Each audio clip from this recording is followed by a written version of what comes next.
All right, so let's go into a quick introduction, actually an end-to-end demo of the EasyCloud onboarder. So let's get cracking. So basically, we have a small lab here with an XM and an OpenCollector. That XM could obviously be a platform manager as well. That's not not an issue as long as we have the logarithm database and system on that.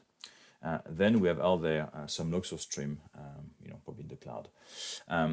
So what we're going to do is we're going to install first the EasyCloud server on that XM. And then we're going to connect to it using web browser on port 8400. And then in that client, we're going to deploy or also add the details of the OpenCollector. That will then allow the EasyCloud server to connect to it.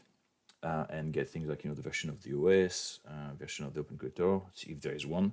It will get as well the list of all the active bits on that machine, so install bits like things like JS bit as well as all the logarithm bits.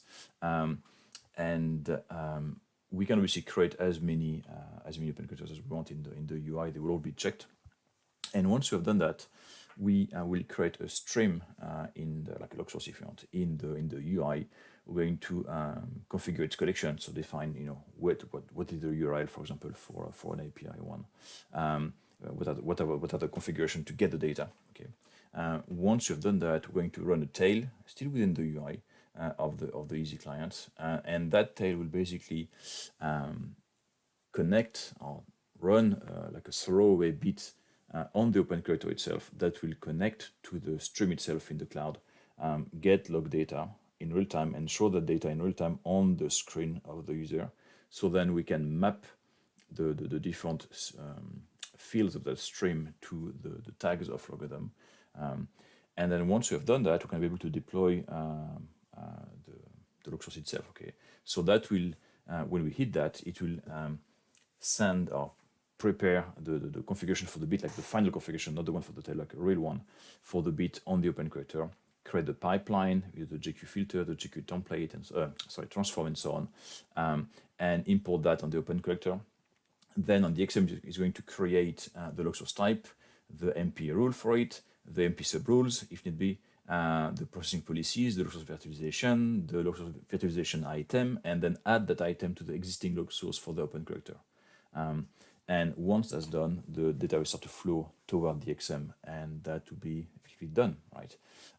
And all that is obviously done from within that Easy Onboarder UI. At that point, we haven't touched at all the OpenCollector, via SSH or the XM via the UI. Okay, so let's get cracking. I'm gonna stop that. Here we are, right? So that is my XM. As we can see, we have a bunch of log sources we see here. That's like a fresh lab machine. And it comes with a bunch of things. So that's my host. It's got a fancy name, and that's the host of my OpenCollector. That data is already sending. That OpenCollector is already sending data. We can see that here. It sends stuff like heartbeats. Not very glamorous, but we get stuff, right? That data is coming from the OC to my SIEM. So that is all we have done. Okay, we have an OpenCollector that's configured with just the basic stuff, and we have an XM here. So I'm going to go into GitHub. That I've got that's EasyCloud is actually hosted on the GitHub. I'm going to releases, get the latest one, download the installer. It's okay, darling. Keep that, thank you. Run it. Here we are. All right. So I'm gonna run that. I'm gonna hide that. We don't need that anymore. So next, of course, we agree with the license. Yeah, default is going to be in C program file, so it's file well. All right. So by default here, I will install a Node.js and the server. That's very well like that. Yes. So that is my configuration for SQL. So I'm gonna put my SA password here. That is for the Easy server to connect to the logarithm SQL in the backend to deal with its own database as well as with the EMDB of logarithm. Okay. So as we're on an XM, it's on localhost. Click next. So it's going to create the database, install Node in my case because I don't have it on that machine. configure the services. I'm going to run it as well straight away. It's going to as well generate a bunch of tokens I need to safely store password and stuff. So that's going to be generated automatically for me. I don't have to review anything, but if I wanted, I could actually review all those files here. Okay, and hit next. Okay, so that's going to go deploy everything, including Node, which takes a few seconds. Creating the database. All right, and we're done. Okay. So the one thing that my install doesn't do yet is to create credentials in. Oh, come on, tell me I've got this kind of machine.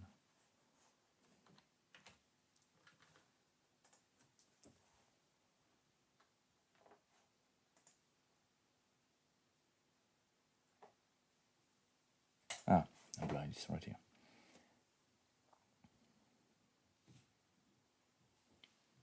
Yeah, those VMs running in the cloud are not like the fastest on earth.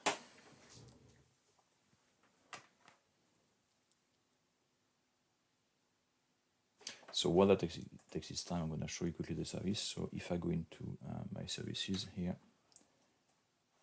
where are you?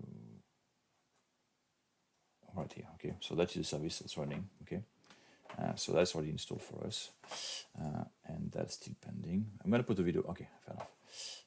Yep.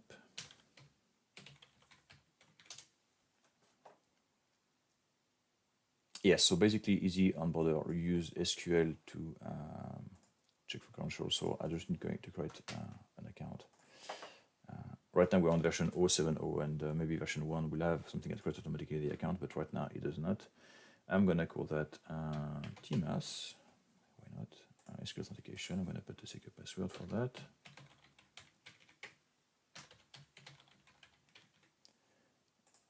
No point for that right now. That should be enough like that. I'm just going to double check I've got enough right, but that should be, I should just have access. Yeah, public is good enough. And actually, maybe I might want to map to my database, but that's not even required. Okay. All right. So now I've got an SQL account to connect. So let's go and to Chrome again. But all that is explained in the in here. Okay. If you just follow the instruction, it explains you all of that. And now we're gonna do go and basically connect to that.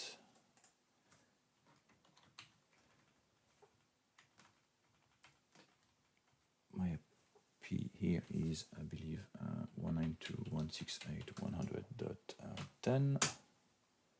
Here we are. So that's self-signed certificate. That's why, by the way, at the end of the install, it offers to look at the HTTP certificates for people who might want to change that. I'm a big fan of dark mode, so I go dark first. TMAS, my mega secure password, and connect. Okay, right. So now we're in the client. First thing we need to do is, as I said before, we need to create the OpenCollector entry. So I'm going to create one. I'm going to call it whatever, OpenOC1. It's got a name, but I forgot its name. It's IP12, I think it was called. I'm going to call it OC12. Host name. So it's going to be, I'm going to put the IP address. Okay, simpler 68.100.12. It uses actually, so that's CentOS as a login. It uses a private key, so let me just paste that here. The reason why I can't load the file is because it's planned for LR Cloud as well, and LR Cloud it will be a pain to load the thing. So I've got the key. So now it connects to it. As you can see, it managed to find the OS version. It's looking for OpenCollector. It's taking some time because LRCTL is very slow. Here we are. Right. So it found an OC. There is no bits. It's nice to know that we can actually deploy some bits from here as well.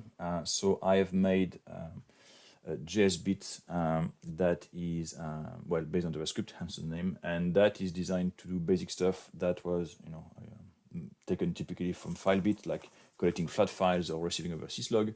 So that can collect from flat files right now, and you don't do syslog yet, but that will be coming up at some point. We could have other bits we want to deploy from here, but anyway, so right now that's all we can deploy. But anyway, I could deploy that. I don't need it, by the way, for now. For what I will do next, actually, I can show you how to do that if you want. That might take some time. I'll do that later. So I've got a bit. Sorry, I've got an OpenCollector installed. Now I'm going to go into creating a pipeline. Okay, so our stream. So I'm gonna call that.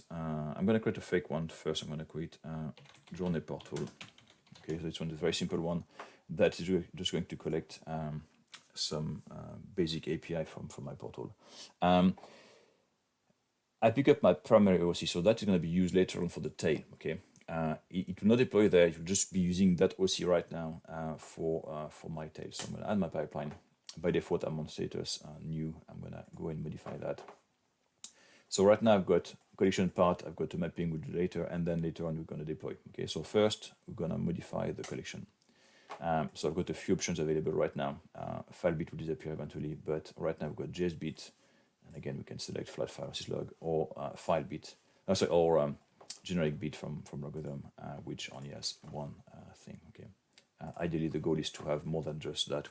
You know, I would like to have Azure and S3 and all the rest of it, so we could have, you know, the whole thing configured from here. All right, so now we've got a UI which is going to help us configure that that bit. So the minimum requirement for that bit is to have a URL. So I'm going to use the URL of my API here. So if you access that URL, it's going to be very simple. I'll show you that in a second. What it tells you is that the user is not logged in. Okay, that is, you know, a very basic API on that journey portal. So we're just going to connect to that. I could specify authentication, but I'm not going to leave. I'm going to leave everything by default. Okay, so we'll go through those, you know, details later on as we go into a more real use case. Okay, so that basically are just a mapping of all the settings from the OpenCollector. So from the generic bit, and what we have here is not only the configuration but as well the documentation. Okay, so you don't have to flick between the doc and in the UI.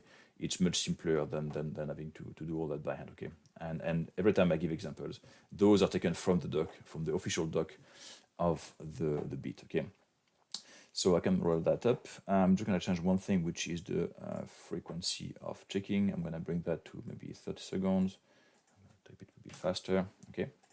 And that's it. I'm going to save that.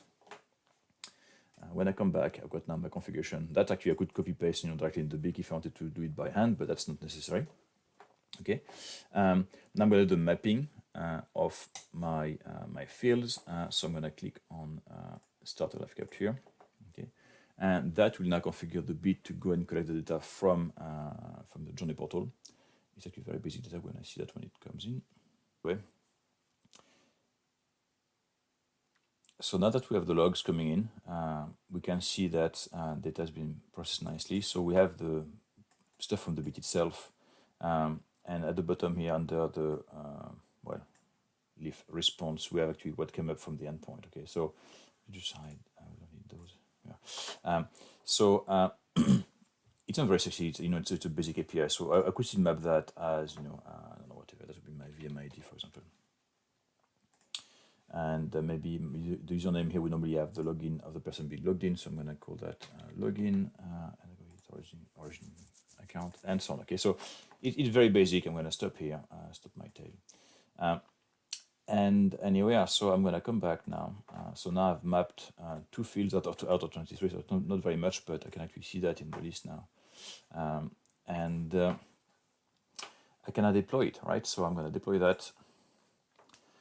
So what we have here is actually a listing with just one item, because it's actually very basic on the server, but we list all the OpenCollectors we have in the OpenCollector list in here. And what you see on the right hand side is actually everything coming from the logarithm SIEM, and we have to match the one that are mapping. So in that case, those guys map because their IP address is, I guess, in common. So I'm going to click on deploy here to deploy that thing. So as I said before, it's going to create first the bit configuration, okay, and drop it. That takes some time. Then we're going to create the pipeline and deploy it as well. And then the log source creation is going to be pretty fast.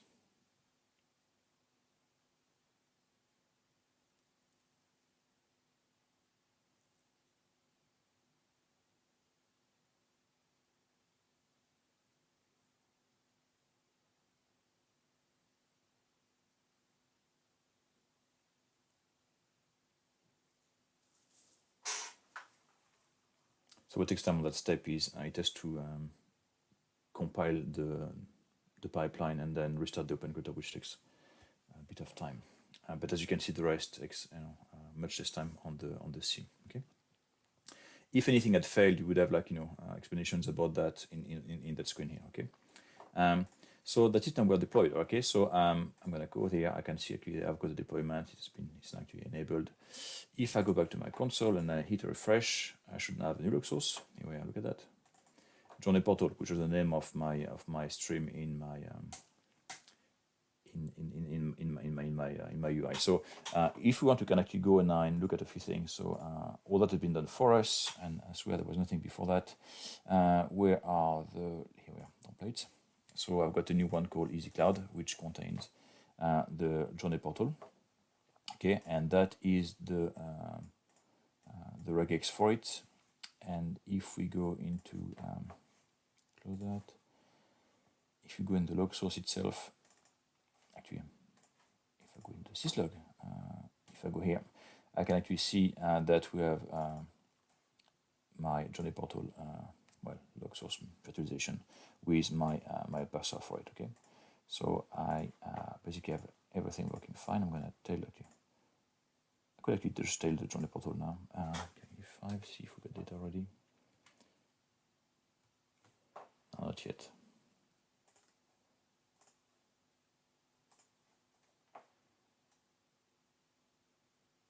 You already have data, look at that. And as we can see, if I open one randomly, so VMID is get user info as planned. Okay, that match what we had done. If I go back to my mapping here, that match the endpoint, which is always get user info. Okay, in my VMID, and username is always empty because that API is only giving me that information once you're logged in. In that case, I'm not logged in on that server from that point, so that's not going to show me anything. But anyway, so we have here some log details, which is coming once twice a minute. Okay, so that is a very basic log source. Now there's something a bit more interesting. Okay, so that's very basic. So if I go back into my in here, I'm going to create a new one. I've basically selected. Oops. I'm going to bring that on that other screen. It's easier to show. All right. Jay-Z found that NewsAPI system where you can basically query news headlines. So I'm going to use that. Let's call that the news. Proper name again. Boom. Add. I'm going to actually what I'm going to do is I'm going to modify this one and say this one is in production, so it's ready. Okay. And I'm going to go and modify this one. So same here. We're going to generate bit REST API. So I'm going to refer to the documentation, and that is on the other screen. Come on, you. Okay. So a few things are not available to us because we need to have like a good plan. But the top stories are available to all plans. In my case, I put a free plan, so I can't ask for too much. I'm going to copy the URL from here. I'm going to paste it here. Okay. All right. So then it explains to me.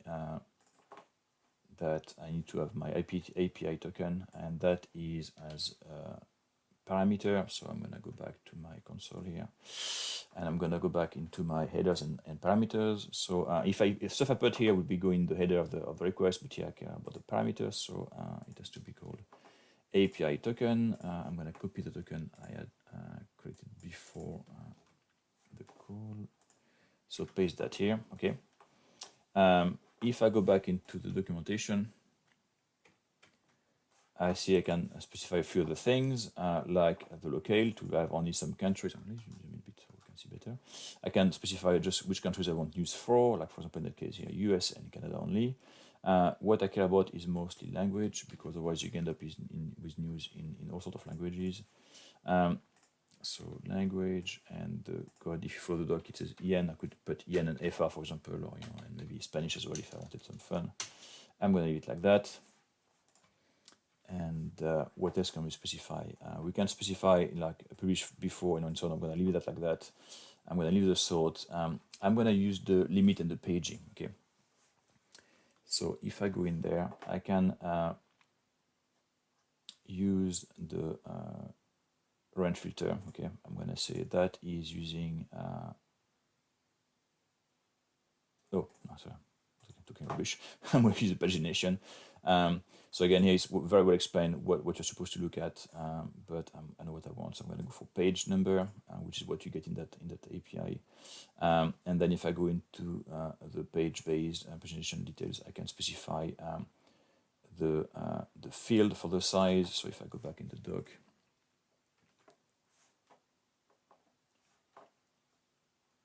if you look at the example, it's actually the meta. One second at the top, I think. Yeah. So we want the page size. Oops. So how many of them do we want? So in that case, it actually is called limit. The value I'm going to limit it to, I think I've got 5 allowed maximum per each batch. That's part of my free plan. Page number field is called page, and again, that's all in the doc. I just know because I've read that before.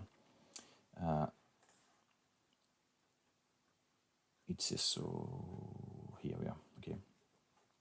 So when you want to jump to different page, you put different page, and that's it for pagination. Okay, I'm going to say that for right now. Okay.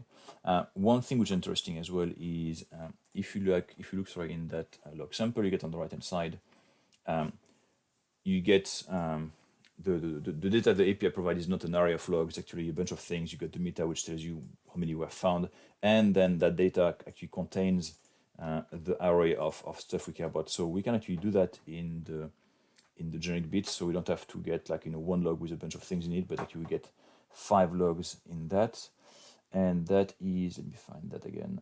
Here we are, response data field. Okay, and that's the same case as here. You can see that case has got the arrays in the log. So here we use the data. And if I come back, I can see my configuration. Okay, so here's the URL. And here are all the different parameters of pagination, the field and so on. Okay, so let's go into mapping that.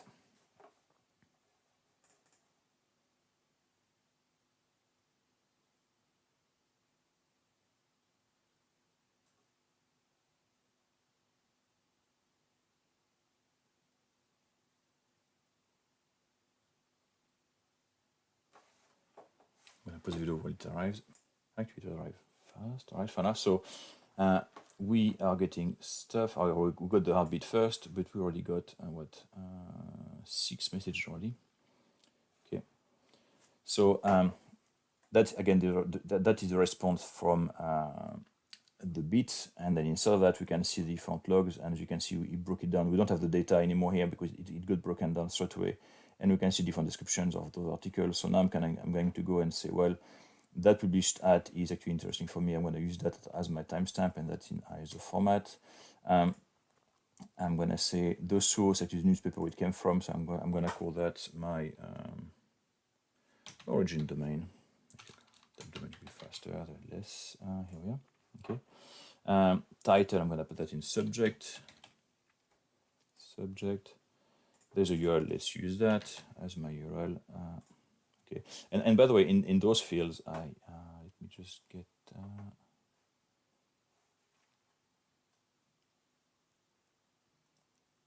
Okay, we'll go to UID. So I'm going to put that in session. Actually, maybe in session is good. Just so you know, those fields are all the tags from algorithm, each of them documented nicely, and it's all searchable. So you can search for anything in the documentation as well as the tag itself or the name, the English name. So again, here I could look for session. I'm going to find that. There's as well a hash if I wanted to, but I'm going to use session. There is actually another field that's better, I think.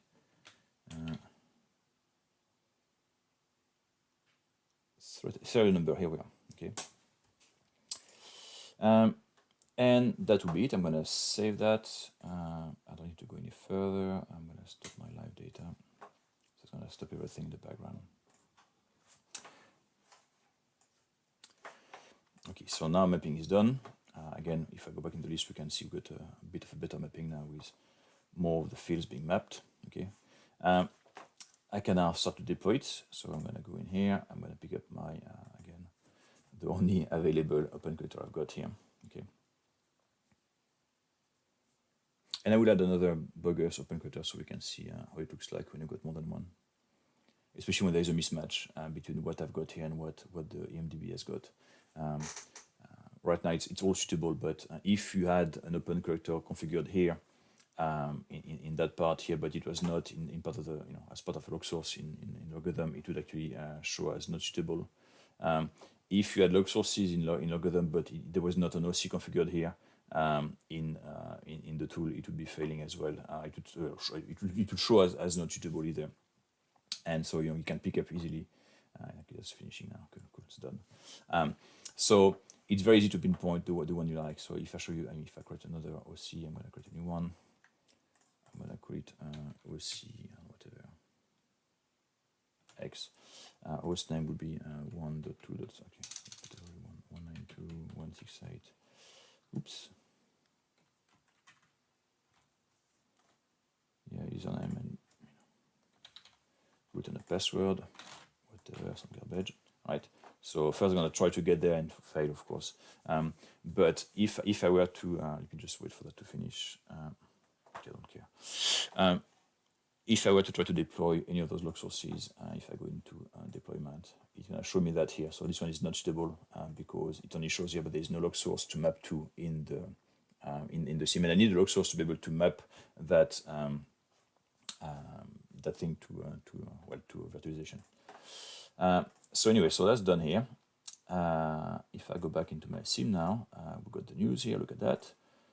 Let's take that. Oh, I left it to, I left the frequency to something pretty high, so it's not going to come very fast. But anyway, it's going to come eventually, so we'll just have to wait. I'm going to pause the video while that arrives. What I'm referring to, by the way, sorry, is when you see the period is set up to 60 seconds, so when I get only logs on once every minute, I should have modified that and put that to something smaller. Anyway, not a big issue. But if I try to modify that, I would have just to go into my deployment, modify it, and just redeploy. It's not very big issue. It's just a matter of having to wait now for the logs to arrive. And here we are. Right, so log just arrived literally seconds after I posted the video. And so again, they are flagged as the news. And if I look in the log itself, we can see the default. Well, we didn't put much mapping here, but those are what we get. So we got the URL of the news itself, the subject, which is the title of the news, and so on. Okay, and that's a unique ID inside of that portal. So here we are. We have a full chain between configuring it, in here, and having it done in the console for algorithm without doing any work. Of course, now I could actually go, because all those things have been done properly. So there's a proper log source type and so on. I could actually go now in the MP builder and maybe create some sub rules. I can see that stuff is coming up now even more. So every minute I'm going to get some new logs. One thing as well to keep in mind, which I haven't bothered with, but when you do the mapping, so again I'm going to go there. Actually, I'm going to go into the mapping itself.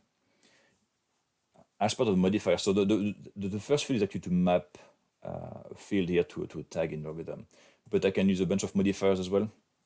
So I can decide to, if I were to get something in stringified JSON, I could parse it, so it would transform a string into a proper JSON. That's sometimes useful because you might get some encapsulated JSON instead of a log. Finding out means that, well, that's useless here because the bit is doing it for us already, but that means that I can ask the OpenCollector to take an array of logs and create a unique log to logarithm every time. And here, basically, those sub-rules selectors are what I would normally use. I could go, I don't know, whatever. I could create some rule for the language or for the local. Here we are. So I'm going to say this one is my main sub-rule selector. And that will basically go into tag 1, which is what is normally used for the OpenCollector to specify what is, what should be used to select the sub rule. Then I could, of course, say that's my sub qualifier 2, and I don't really care about anything else, right? Really. Here we are. So that would, if I save that now, that would create a bit more complex object. If I can show you the JQ here. So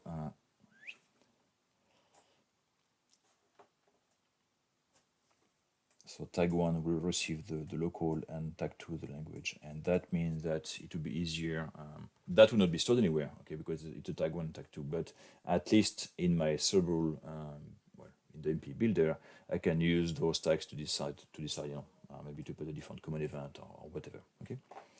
So that is it. If you have any questions, you can reach out. You can even create issues on the GitHub if required. Pretty simple. Go to issues and then type your stuff right here. Okay, new issues, and go ahead. Thank you very much. Bye-bye.